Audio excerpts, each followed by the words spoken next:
bankruptcy is a public record, so therefore it's going to be hard to get it deleted.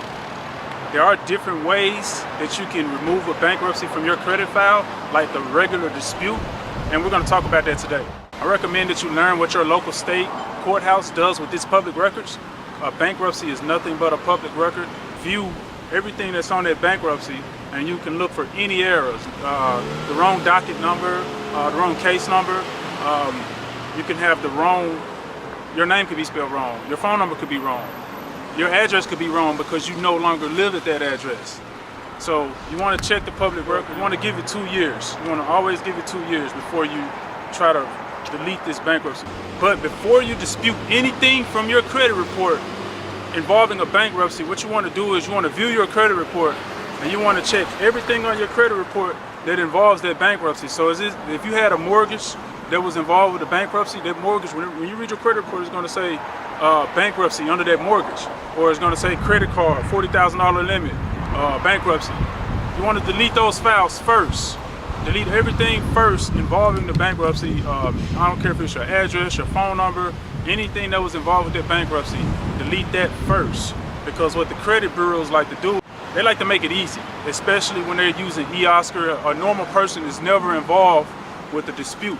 So after about 30 to 60 days, you want to recheck your credit report after you deleted everything that was involved in that last bankruptcy a year and a half or 2 years ago.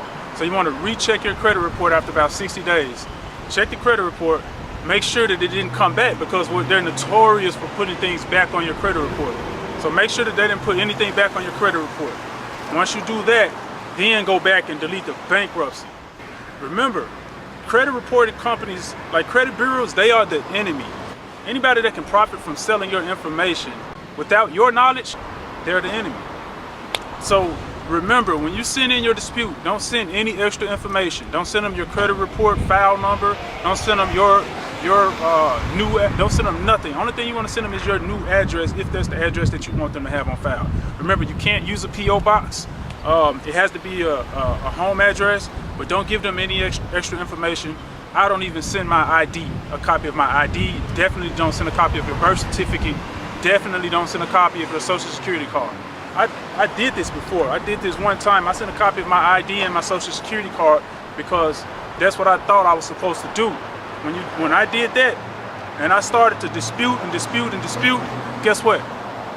The companies started sending me copies of my personal information that I know they did not have access to. Because guess how they got it? The credit bureaus. The credit bureaus shared the information with those companies and these different companies, and now they just started to send it and flood my mailbox with all this different information that they should not have. So remember, always be organized, be vague with your disputes, and be professional at the same time.